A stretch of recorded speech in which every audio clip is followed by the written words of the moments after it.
I guess it's really hard to see when you see the images on the boat that we're basically racing up a giant brick wall that we can't cross or get a points penalty, and the wind was super light, everyone was jockeying for position, and yeah, we're all sort of trying to fight for a space, and unfortunately we had a little incident with the Lithuanian boat. We got a little puff of wind, and the 60s actually accelerate a lot quicker than the 65, so all of a sudden we had a speed differential, and obviously there's an exclusion zone right by the side of us, and we're trying to fit the boat through the gap, and yeah, sadly we didn't quite fit. But you know, we've acknowledged the fact that we had an incident. We did our turns immediately, and you know, we've discussed everything with the other team, and looking forward to the next leg.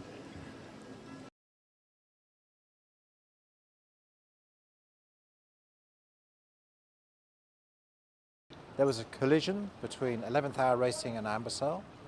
Immediately after the collision, 11th Hour Racing took 2 penalty turns.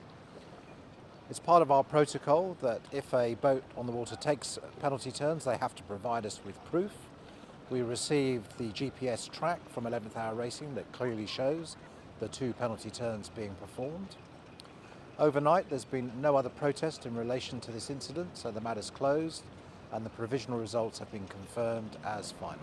Yeah, of course, it's a really good feeling that you can give back to the youngsters, and they're really good as well. We have to tell them in their own league, they're 29 European champions and Polish national champions. So there's a couple of really good yardies. So, but they have to learn a few tricks to get really going around the planet.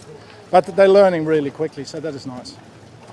What an amazing finish, and you know, great for the Austrians to win. Boatload of young guys and good guys.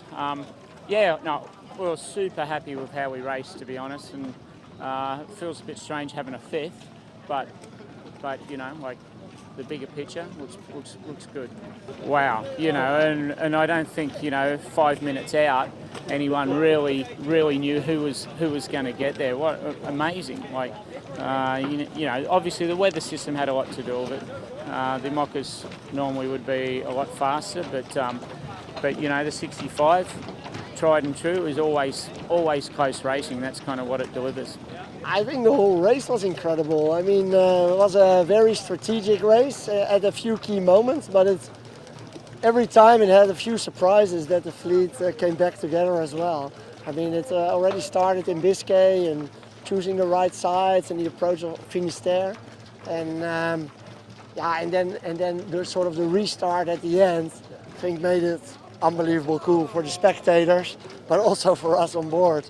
Gave everyone a chance a bit, I guess. I mean, for us as a young team, first time racing with each other, you know, pretty special. All mainly 20-year-old talents on the boat.